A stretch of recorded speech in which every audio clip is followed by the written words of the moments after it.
Olá, muito boa noite para você. Muitíssimo obrigado pela sua companhia. Hoje é quarta-feira, 21 de abril e mais uma vez, como sempre, sob a indispensável proteção de Deus, o nosso Fala Baixada de hoje está no ar e hoje mais um Fala Baixada especial. Nós vamos conversar com o deputado estadual Alexandre Knoploch. Deputado, muito obrigado pela sua presença aqui, pelo prestígio da sua presença aqui no nosso Fala Baixada. E antes da gente começar a conversar, eu queria, logo no começo do nosso programa, registrar aqui que hoje, além do Dia de Tiradentes, é também o patrono das polícias civil e militar, não é isso? É patrono da Polícia Militar e também é Dia da Polícia Civil. Verdade, Mauro, obrigado pelo convite, boa noite a todas. Hoje é um dia especial, né?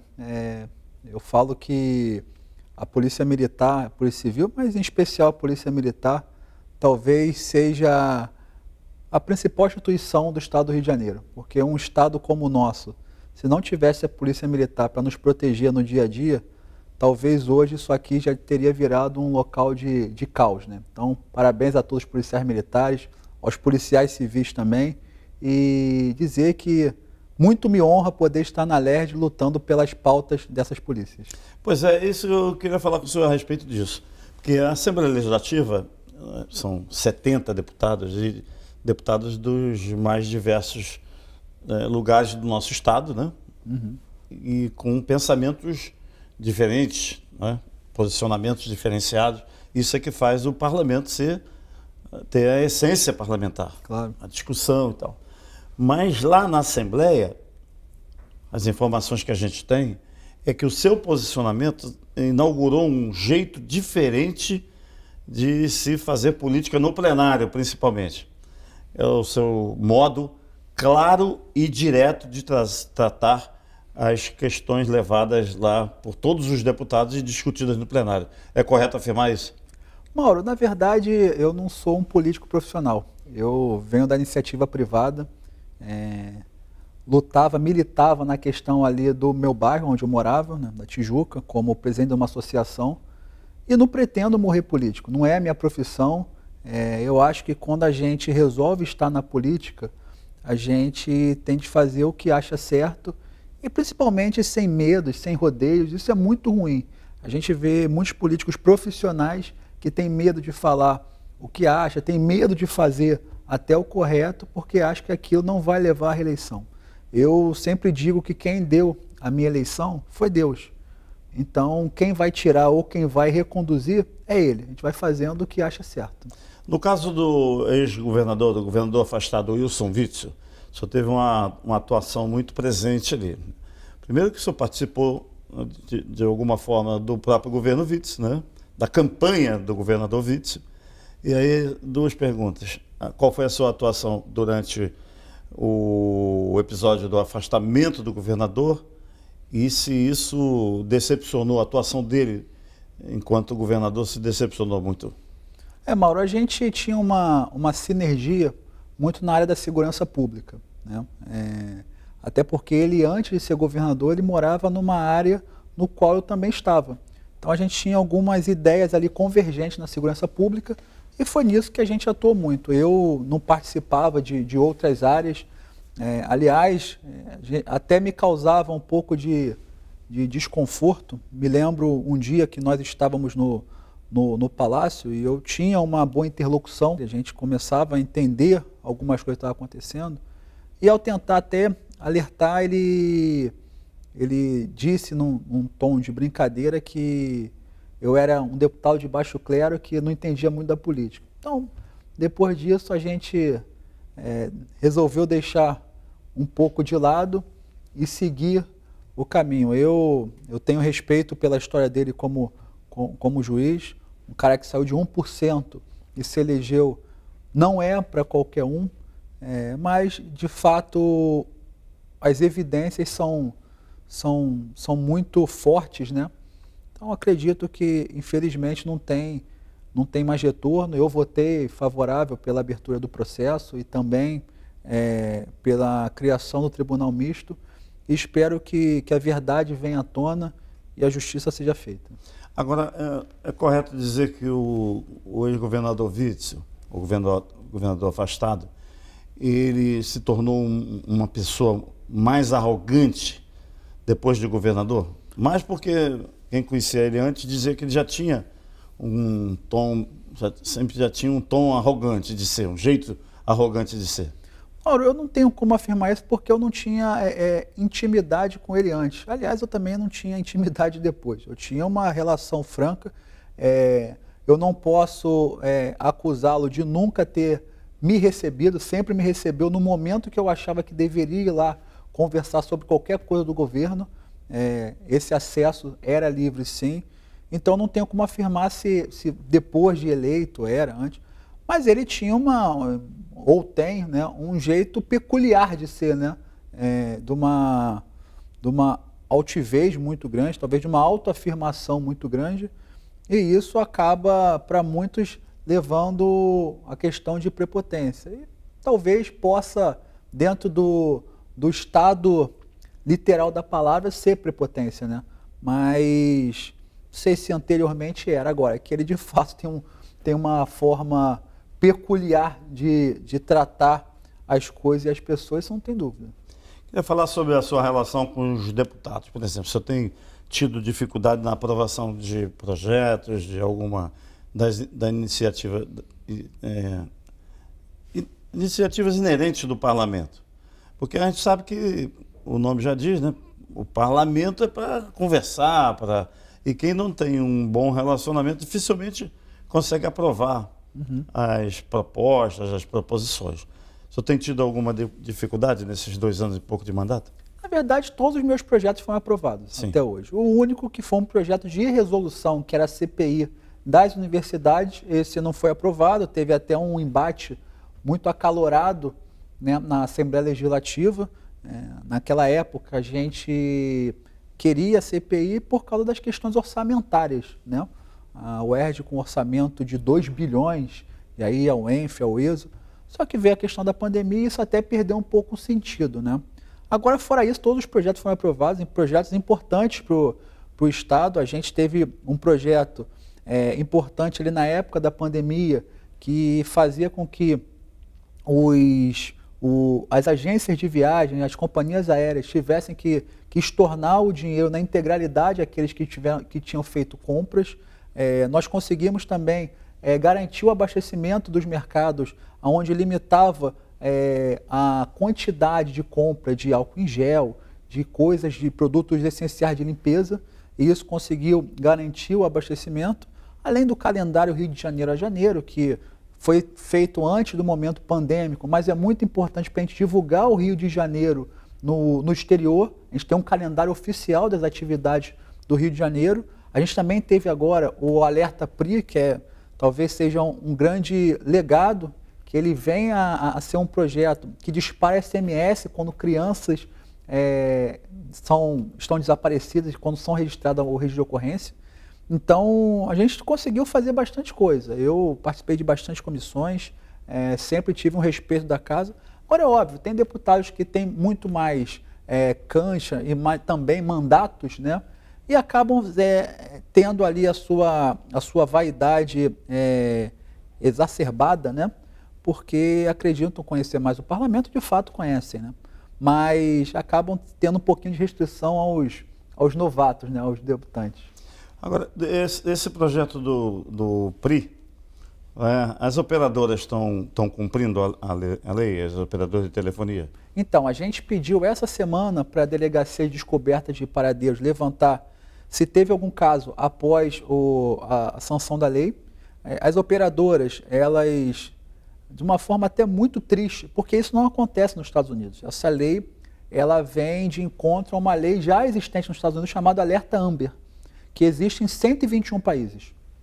Então, lá quando uma criança desaparece e a mãe ou o responsável registra a ocorrência, você recebe uma mensagem no celular dizendo que aquela criança, de nome tal, idade X, foi vista no último lugar em tal lugar e com a fotinho dela, né? Aqui está tudo sancionado, tudo aprovado, só que as operadoras dão uma de João sem braço. Elas fingem que não é com elas Então agora a gente pediu o levantamento porque vamos intimá-las já nessa CPI que foi aprovada também de minha autoria de CPI das crianças desaparecidas e também estamos entrando com uma ação na justiça para que obrigue já de imediato as operadoras passarem qual é o procedimento que a Polícia Civil tem que fazer para encaminhar as informações e eles dispararem o SMS. Então, a iniciativa precisa ser da Secretaria de Segurança. Na verdade, quando alguém está desaparecido, crianças, vai na delegacia da sua região, lembrando que não precisa esperar 24 horas, existe uma lei federal que desapareceu uma criança ou qualquer um que seja, você pode registrar imediatamente, né? Após o registro, quando tem o registro de ocorrência, a delegacia da área informa a delegacia de descoberta de paradeiros de imediato, ela tem 2 horas para fazer isso, e a delegacia de descoberta de paradeiros manda essas informações para as operadoras. Então, o que está faltando agora é esse processo da delegacia de descoberta de paradeiros para a operadora. Coisa simples, eu mando por e-mail ou mando num sistema de vocês. Como é que é esse procedimento? E as operadoras acabam fingindo que não é com elas, porque, segundo elas, tem um custo. Mas a gente sabe que o custo é ínfimo diante dos custos que nós já temos como sociedade diante das operadoras. No Brasil, o custo de telefonia é o maior custo do mundo.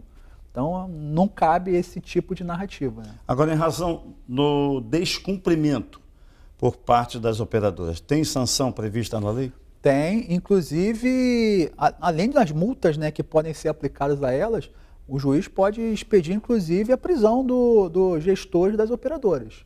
Então, a gente não quer chegar a esse ponto, né? A gente quer que as operadoras cumpram o que está na lei e comecem a divulgar. Eu acho que a gente vai, em breve, bem em breve, talvez no máximo em 1 mês, ter solução para isso.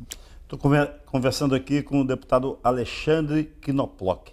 Knoploch, queria perguntar a você, nesse caso dessa lei, que é uma lei super importante, você acha que o Estado do Rio, o governo do Estado, a Secretaria de Polícia Civil, a Secretaria de Segurança, ela está preparada para fazer essa interlocução necessária? Que eu estou olhando aqui, parece simples. Uhum. O espírito da lei é simplificar.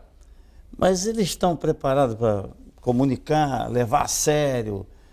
Porque a gente, às vezes, vê uma certa, não sei, moleza, um relaxamento por parte do próprio servidor público. Tem um amigo meu que diz que o serviço público foi feito para não dar certo. Às vezes você vai numa unidade de saúde, o tratamento chega a ser ridículo do cara da frente. Chega no hospital, quem regula a tua entrada no hospital não é ninguém da saúde, é o guarda.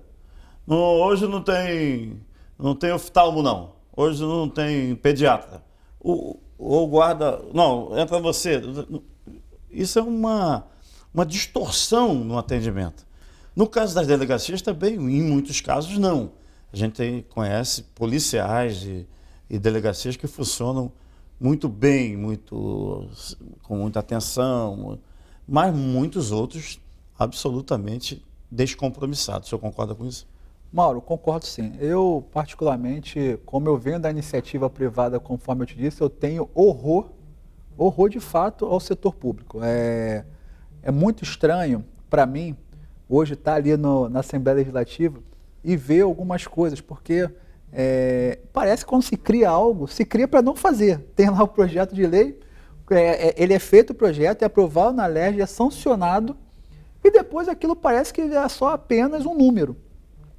Tudo que eu fiz até então como deputado, inclusive nós fizemos um batalhão do Recon na Tijuca, o Tijuca Presente 2, eu não consigo ser apenas o autor da ideia, eu executo. Então eu vou atrás de container, vou atrás de cabina. Essa cabina está parada aqui. Eu posso pegar? Se conseguir um MUC, pega. Então a gente arruma um MUC, enfim. A Polícia Civil, nesse caso, ela é a maior beneficiada. Por quê? Qual o problema hoje da Polícia Civil? Ela tem o fato e ela não consegue chegar à conclusão do fato, porque as informações são muito escassas. Imagine você poder divulgar, né, ou compartilhar o seu problema com todos os cidadãos fluminenses, que é o que vai acontecer. Quando uma criança desaparece, eu vou poder informar a todos os cidadãos que aquela criança desapareceu. E com isso, pelo menos um né, pode ter a informação do seguinte: olha, eu vi essa criança agora há pouco. Então facilita muito o trabalho da Polícia Civil, né? Eu acho que sim, tem condições. Eu acho que o governador Cláudio Castro foi muito sensível a esse projeto. Ele, inclusive, teve uma sensibilidade que eu achei muito bacana. Quando uma criança desaparece, que não é no município do Rio, ela tem que ir à delegacia de homicídios da região para registrar o fato. Qual é a mãe que vai procurar uma criança desaparecida já tem que ir numa delegacia de homicídios, onde você já está antecipando um possível homicídio? Então, o governador determinou que após esse concurso que vai ter da Polícia Civil, se crie outras delegacias de descoberta de paradeiros pelo Estado, e aí a gente tire as mães dessa situação que já é constrangedora já de cara, né? Um outro assunto que eu queria falar ainda dentro da Polícia Civil, o senhor acha que a quantidade de delegacias de mulheres num estado com 92 municípios, a quantidade de delegacias de mulheres ainda é muito pouca? É muito pouca. Na verdade, a gente tem uma situação no estado do Rio de Janeiro muito grave.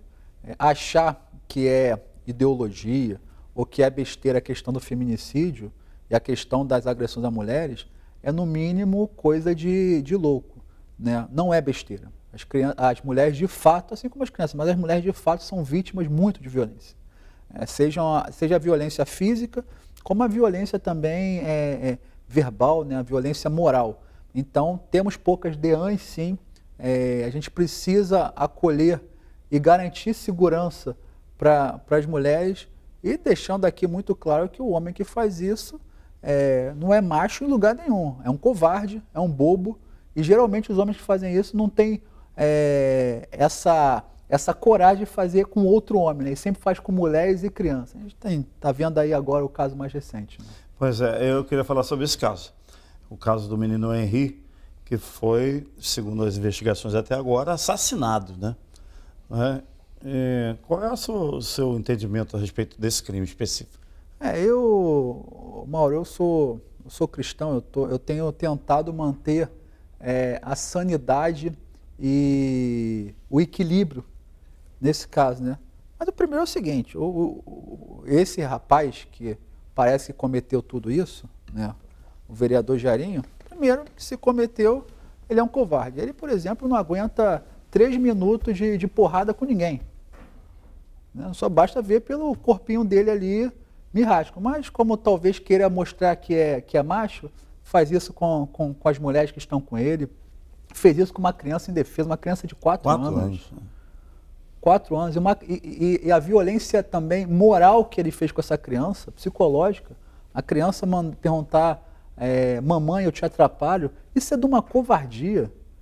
Isso é de uma covardia que talvez nós não tenhamos no nosso ordenamento jurídico uma pena justa para um cidadão que comete um ato como esse. E lembrando que também não é só ele, né? Eu passei a minha infância inteira morando com a minha mãe, e minha mãe sempre foi uma leoa, mexeu com os filhos e ela estava sempre disposta ali a qualquer coisa. Como é que uma mãe permite, né, um ato desse? Como é que uma mãe deixa o seu filho ser violentado com qualquer violência e deixa para lá? Será que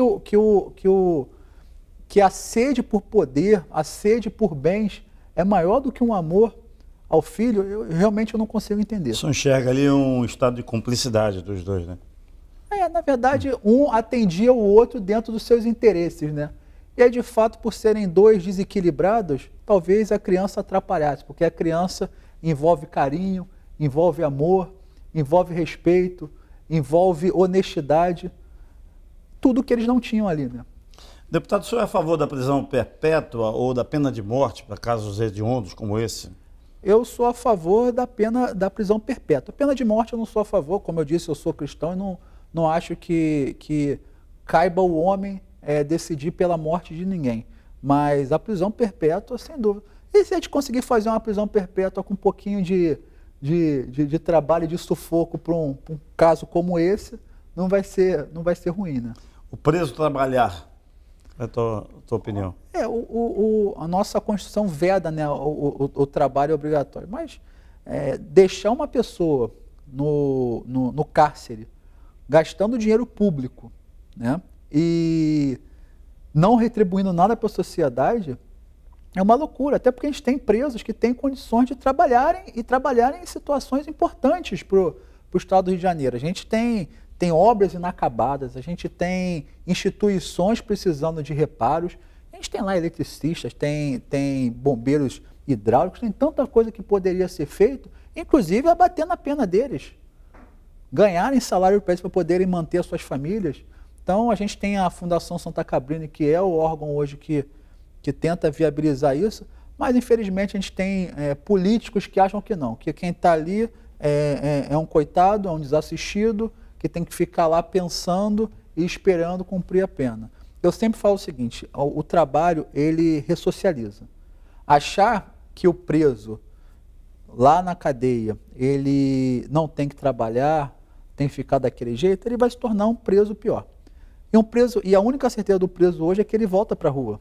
E a pergunta é, a gente quer que ele volte melhor ou pior?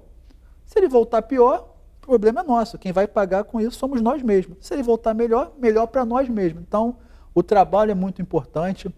A Bíblia já diz que o trabalho edifica o homem. Então, nós temos que incentivar que esse tipo de ações aconteça no sistema carcerário do Rio de Janeiro. Já sei que ele não pode trabalhar, que a lei veda e tal, mas aprender poderia, né? Tem uma FATEC, por exemplo, num presídio, ensinando o preso, o encarcerado, se profissionalizar em alguma coisa que ele goste, fazer uma pesquisa prévia no próprio... Se tivesse que aprender alguma coisa desses 5 ofícios aqui, ou 10, ou não sei o quê, o Estado tem condição de prover isso. Claro, e Mauro, eles na cadeia, eles aprendem cada coisa, eles fazem condutor de fio com quentinha, com aquela marmita, né?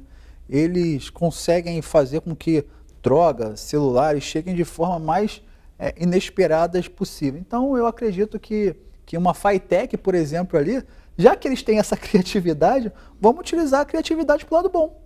Né? Vamos fazer com que eles se transformem em profissionais, até porque no dia que eles voltarem para a rua, eles de fato tenham uma profissão e possam exercê-la com toda dignidade e com eficiência. Né? Deputado, queria pedir licença por alguns segundos para o nosso intervalo e propor que já no segundo bloco nós possamos falar dessa CPI que o senhor conseguiu aprovar lá na Alerj. Estou conversando aqui com o deputado estadual Alexandre Knoploch. Rapidinho a gente volta. Só existe um lugar onde o dinheiro vem antes do trabalho. No dicionário. Pioneirismo, qualidade de ensino, excelência nas instalações, responsabilidade social e consciência ambiental. Venha para a Unig. Seu futuro começa na mais bem preparada Universidade da Baixada e do Noroeste Fluminense. Unig, Universidade Iguaçu. Estamos de volta com o nosso Fala Baixada especial de hoje, conversando com o deputado estadual Alexandre Knoploch. Deputado, queria falar sobre essa CPI que o senhor conseguiu aprovar e fala das crianças desaparecidas. Não é? O senhor tem dados, pesquisa a respeito disso, né? A gente tem um número alto de crianças desaparecidas no estado do Rio de Janeiro. Estima-se que em média 20 crianças por mês são desaparecidas. Óbvio que a gente tem em média metade conseguem ser localizadas e a outra metade não. Mas o que nos chama a atenção é a quantidade de crianças desaparecidas na Baixada Fluminense. O caso mais emblemático das 3 crianças em Belford Roxo, né, é essa que chamou a atenção da imprensa, mas não é o único. A gente tem diversos casos de crianças na mesma faixa etária que desaparecem. Então, o que está acontecendo? Né? São vítimas do tráfico? São vítimas do tráfico de órgãos? São vendidas para outros pais, para outros países? Enfim, ninguém sabe. Então a gente precisa se debruçar de fato nesse problema. Mauro, não existe dor maior para um pai do que um filho desaparecido. É pior do que a morte de um filho. Porque a morte você sabe o que aconteceu, você faz o luto, você vive o luto. Só que o desaparecimento não tem isso. A gente tem mães que têm filhos desaparecidos há décadas e não sabem o que aconteceu com o filho. O que aconteceu com o meu filho? Será que ele existe ainda? Será que ele está vivo ainda? Será que ele está bem? Então, são perguntas que não calam, não... Olha, os pais, né? A gente sempre fala mãe, o pessoal fala, mas os pais, mas as mães em especial, a mãe, a gente sabe que o amor de mãe é inigualável, né? As mães, principalmente, não conseguem continuar a vida delas sem uma resposta. Então, a gente precisa encontrar respostas para o que está acontecendo no estado do Rio de Janeiro na questão de crianças desaparecidas. Precisa ter um setor, um órgão, uma delegacia especializada disso, mas com estudiosos que acompanhem, com meios investigatórios, né? Porque os meios também é uma dificuldade para a investigação aqui no nosso estado, né? Na verdade, hoje a gente tem a Delegacia de Descoberta de Paradeiros, comandada pela doutora Ellen, que ela, inclusive, foi premiada já em diversos locais do mundo e no Brasil. É uma pessoa que conhece muito bem essa situação. Agora, a Polícia Civil, no modo geral, ela tem um déficit de pessoas, né, de material humano muito grande. A gente sabe que o Rio está no regime de recuperação fiscal, todo dia se aposentam policiais civis e o material humano é muito pequeno. Então, eles fazem um trabalho quase milagroso para conseguir elucidar alguns casos. A gente precisa urgente de concursos na Polícia Civil, de pessoas que queiram trabalhar com isso, né? E também, dessa forma, a gente expandir esse conhecimento para todo o estado do Rio de Janeiro. Hoje o conhecimento ele acaba ficando restrito à capital. A Delegacia de Descoberta de Paradeiros só tem jurisdição na capital, não tem jurisdição nas outras regiões. E é isso que a gente tem que mudar, criar núcleos em outras regiões com essa qualidade para conseguir ter um êxito maior. Só na capital? Só na capital. Sequer na região metropolitana? Não, só na capital. Tanto é que essas crianças da Baixada estão sendo investigadas pela Delegacia de Homicídios da Baixada Fluminense. Agora, deputado, o senhor vê alguma relação, por exemplo, quando a mídia começa a bater, falar insistentemente, a produção tem alguma ligação com o andamento processual ou da investigação, quando a mídia não abandona aquele caso e começa a bater, o senhor tem alguma ligação com o sucesso da investigação? Eu não tenho dúvida. E isso não é uma má-fé de quem investiga, né? Inclusive o próprio parlamento, o próprio executivo, quando tem a imprensa cobrando, a imprensa fiscalizando e a imprensa pedindo os resultados, é óbvio que aqueles que estão ali não querem ficar naquela bola da vez da imprensa e acabam acelerando aquele processo. Então eu acho sim, e tem que cobrar. Eu acho que a imprensa tem que fazer o papel dela, óbvio, com respeito e também sem mentiras. Isso acontece muito, às vezes a gente vê injustiças acontecendo. Eu até, se me permite, Mauro, eu vi esses dias numa rádio falando, os parlamentares estão andando com veículos blindados e estão rodando muito, mas as sessões são virtuais. Primeiro, lembrar que o parlamentar não vive só de sessão plenária. O parlamentar tem muitas demandas ao longo do dia, né, não só de visitar locais, mas de fiscalizar locais também, e das próprias comissões e tudo mais. E segundo, que essa questão de carro blindado, eu, por exemplo, tenho carro blindado porque não só sou vítima de diversas ameaças, como também eu vou para cima muitas vezes em situações que cabe um parlamentar ir e que antes não ia porque tinha medo. Então, eu não posso entrar numa área pública que é de fiscalização, que é de confronto e ter medo. Se for para ter medo, eu volto ali para a área que eu estava antes, que era a área de tecnologia, que o máximo que a gente enfrentava eram hackers que estavam do outro lado do mundo, né? Então a gente tem que fazer o trabalho com muito respeito, respeito às pessoas, respeito às instituições, mas não pode prevaricar. Acho que hoje um dos maiores problemas do poder público é prevaricar, ou seja, deixar de fazer quando vê algo errado. Queria falar um pouco sobre a atuação ainda nessa área da polícia, dos peritos, né, da perícia técnica. Em vários e vários episódios, eles têm tido uma atuação brilhante, mas em muitos outros a atuação fica restrito a falência múltipla dos órgãos, ou não identificam o fato em si, não é? Ali no próprio Instituto Médico Legal. Você acha que o Instituto Médico Legal precisa de mais apoio, de mais recursos, inclusive recursos humanos? E se não tem, por que não tem? Lembrar que o histórico recente do IML, né, Fernando Peixoto, que é o IML do Rio, é um histórico de complicações. A gente teve já médicos, e aí isso não foi nessa gestão, a gente está falando de 15 anos atrás, né, mas tivemos médicos que denunciaram esquemas de corrupção graves lá dentro e que tiveram que entrar no programa de proteção à testemunha. Técnicos de necrópsias que, inclusive, foram assassinados porque participaram dessas denúncias, né? Então, isso ainda no IML antigo, ali perto da Praça da Cruz Vermelha. Esse IML novo, ele já está sucateado.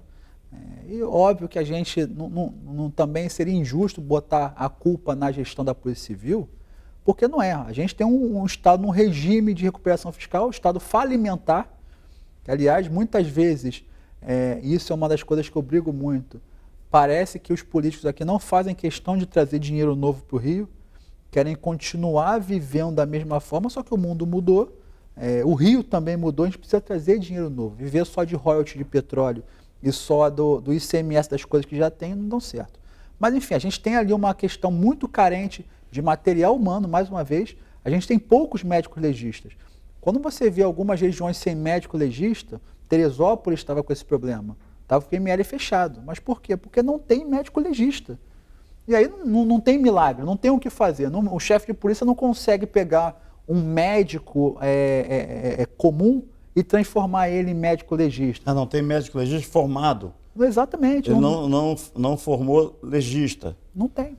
Ele formou pediatra, formou primeiro médico, clínico geral. Na verdade, o médico legista, qualquer médico pode fazer o concurso para a Polícia Civil, né, de médico legista, e lá tem um curso de formação. Sim. Na verdade, não abriu o concurso para isso. Então, a gente tem uma defasagem muito grande, não tem médicos legistas. Nem concurso, nem nenhuma contratação, né? Mesmo que não seja concurso. Mas a função específica do médico legista é uma função de carreira, né? Então, ele, na verdade, ele é um policial civil da polícia técnica, né? Polícia técnica científica. Então, não tem jeito, tem que abrir concurso, inclusive para técnico de necrópsia, para auxiliar de necrópsia, cada um tem sua função ali, e a gente não tem. Então, o que se tem hoje é um número muito pequeno de peritos dessa área, e é óbvio que quando tem um número pequeno, você acaba negligenciando diversos casos, você acaba atuando nos casos mais importantes. Agora, recentemente, durante a pandemia, ficou muito evidente alguns setores mais dedicados que outros. A área médica, não precisamos falar, né? Que a dedicação de médicos, de técnicos, de enfermagem, pessoal geral dos hospitais, estão muito sobrecarregados. E aí agora a gente começou mais recentemente a ver uma participação mais atuante na área do acolhimento na parte da vacinação. O primeiro a levantar e se colocar à disposição e abrir os quartéis para a vacinação foi exatamente o Corpo de Bombeiros. Eu tive a oportunidade de me vacinar e tive um atendimento espetacular. Desde da portaria até a hora da vacinação, com explicação, com o médico presente, com o oficial superior, um major, um capitão, acompanhando. A Polícia Militar, a gente não viu a abertura de quartéis com esse objetivo. Poderia também, você concorda? Eu acho, Mauro, que pelo menos o HCPM poderia, que é o Hospital Central da Polícia Militar, e as policlínicas, né? Diferente do Corpo de Bombeiros, que acabam tendo um pouco das funções mais de resgate, mais de salvamento, e aí mais ligado à saúde, o policial não está preparado para isso. E hoje, com o problema de segurança pública que nós temos, se a gente começar a utilizar policiais que são agentes de segurança pública para ficar vacinando, a gente vai ter ali uma defasagem nas ruas. Mas acho que a área médica da Polícia Militar, que é grande, né, poderia pelo menos estar vacinando os próprios policiais, né, e isso já abriria também espaço em outras áreas. Mas eu acredito que a gente poderia ter outros setores ajudando. Eu gosto de dizer que a pandemia é muito injusto as críticas, seja ao presidente, seja ao governador e seja aos prefeitos, né? A gente sabe que para qualquer problema, você se baseia em algumas coisas para você agir e tomar uma decisão. A primeira são informações. Quais são as informações que eu tenho para tomar uma decisão? E isso seja numa concepção militar ou numa concepção de negócios, de empreendimentos, quais são as informações que eu tenho para tomar uma decisão. E a outra são os casos de sucesso. Quem já fez algo parecido, já deu certo e eu vou replicar. Na pandemia a gente não tinha nada disso. A gente não tinha informações e a gente não tinha casos de sucesso, porque todo mundo passou pela mesma coisa ao mesmo tempo. Então, cada gestor foi tomando as decisões que achava certo. Então, é difícil você culpar alguém que toma uma decisão sem ter informação e vai quase que pelo feeling, né? Então, eu acho que, no modo geral, os governantes eles estão se dedicando ao máximo. Nenhum governante quer que pessoas morram ou que ele deixe de ter arrecadação. Cada um toma uma decisão. Eu, por exemplo, eu tenho as minhas convicções com relação à pandemia, mas seria injusto eu falar que as minhas convicções são certas estando no parlamento que não precisa tomar decisões igual ao executivo, né? Recentemente, ainda essa semana, o secretário de Estado da Saúde, o médico pneumologista, Carlos Alberto Chaves, deu uma declaração dizendo que ele não faz política na saúde, ele faz política de saúde. O senhor concorda com isso? Olha, eu tive pouco contato com esse secretário. Acho ele até uma figura meio caricata, né? Mas eu tive pouco contato, é muito difícil você analisar as ações de um secretário que só está cuidando de um viés que é a pandemia, que aliás todos os secretários estão fazendo isso, né? Hoje eu vejo ele, inclusive, no helicóptero, parece que ele é piloto de helicóptero também, né? Levando as vacinas, enfim, isso aí é a forma dele trabalhar, eu respeito. Agora, a gente precisa vacinar as pessoas. Se vai continuar o Chaves, né, que é o secretário de saúde, se vai de fato ser trocado, como se especula, independente de quem entre, tem que focar a gente em vacinar logo as pessoas. A gente precisa sair disso, Mauro. O estado do Rio de Janeiro não suporta mais a forma que está. A restrição que é feita está sendo muito nociva ao Rio de Janeiro. O Rio de Janeiro, a arrecadação do Rio de Janeiro é péssima. A gente precisa arrecadar para botar, inclusive, na própria saúde, para poder retomar a geração de empregos, o crescimento, porque senão a gente vai ficar sempre escravo do governo federal e o governo federal, de alguma forma, vai poder sempre ter a barganha disso. A gente precisa ter a autonomia como alguns outros estados já têm. Deputado, queria pedir licença por mais alguns segundos para o nosso break e propor que no próximo nós possamos conversar sobre um assunto que tem muito parlamentar que não gosta de falar, outros não, mas eu espero que o senhor fale claramente, que é a relação de governo, né, dos dois palácios, do Palácio Guanabara com o Palácio Tiradentes, que é a sede da Assembleia Legislativa.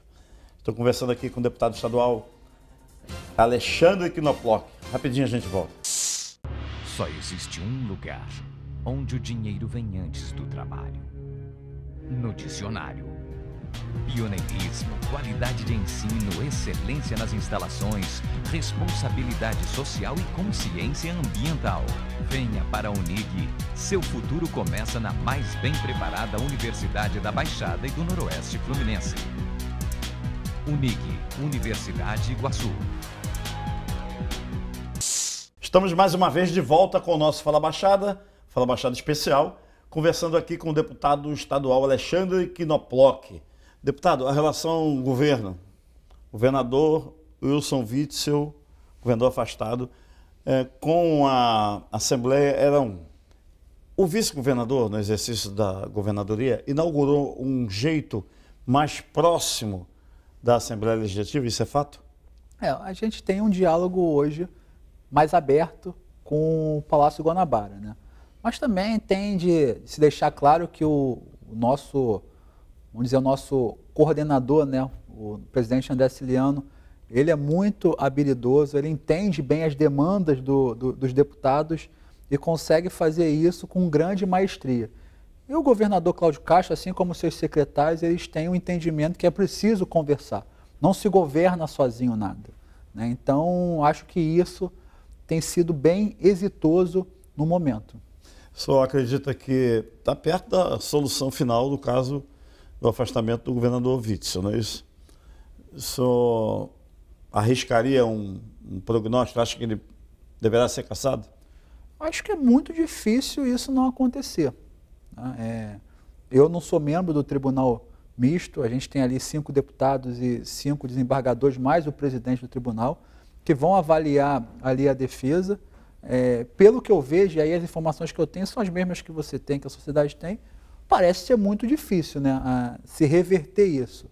Vamos ver, talvez até numa situação o governador possa até renunciar para não perder os direitos políticos, né? Eu espero só... Tem essa possibilidade, então? Porque se ele renunciar... A lei faculta isso? Faculta, ele não perde os direitos políticos. Sim. Né?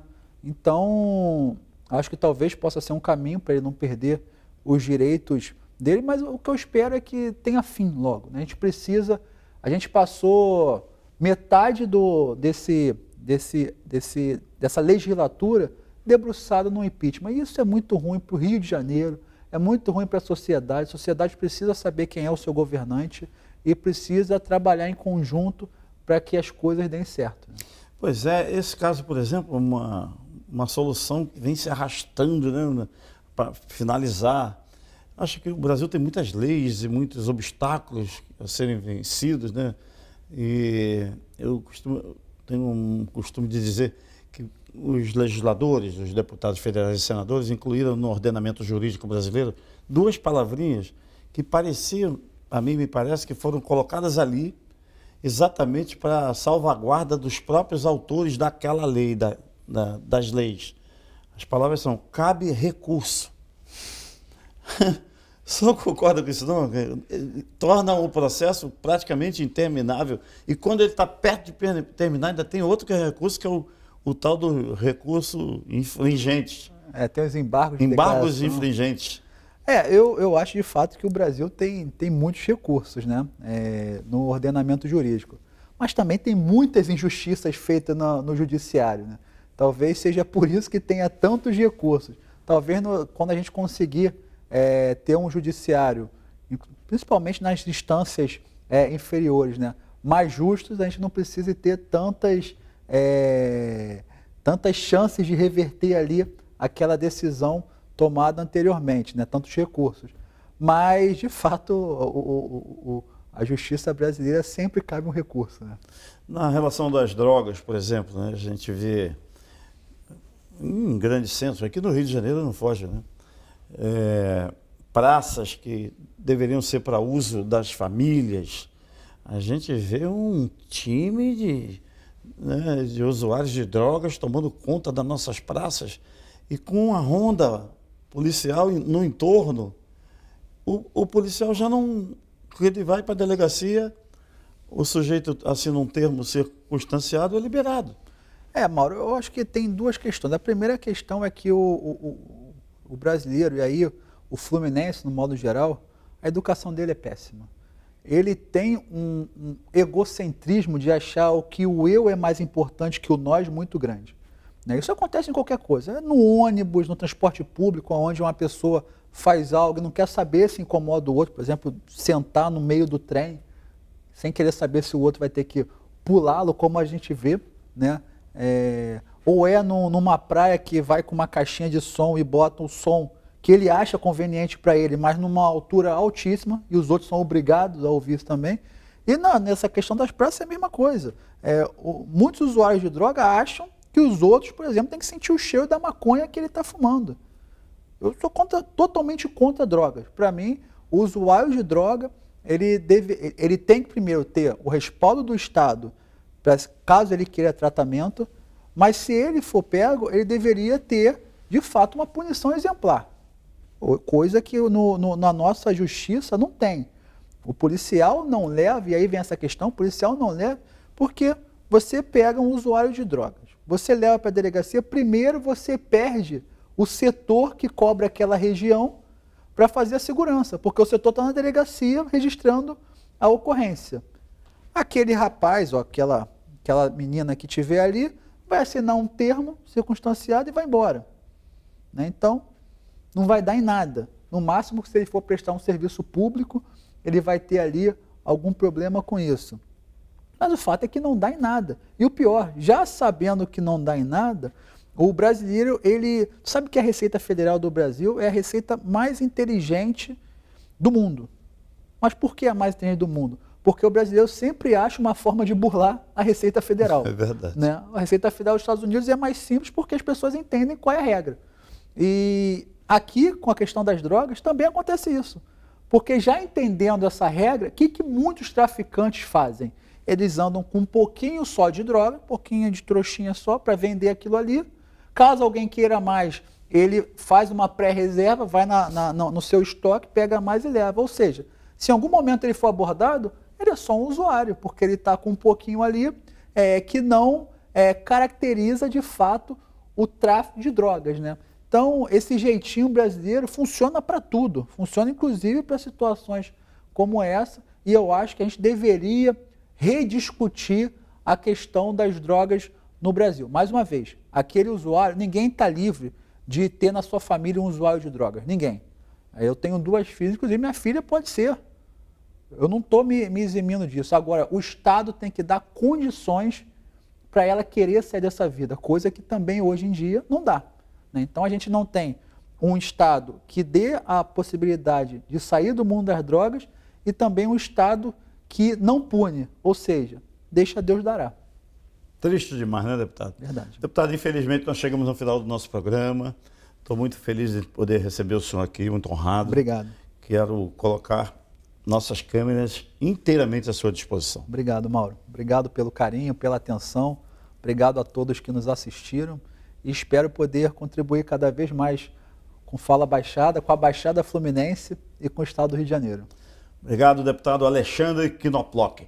O Fala Baixada é assim: compromisso com a verdade, compromisso com você.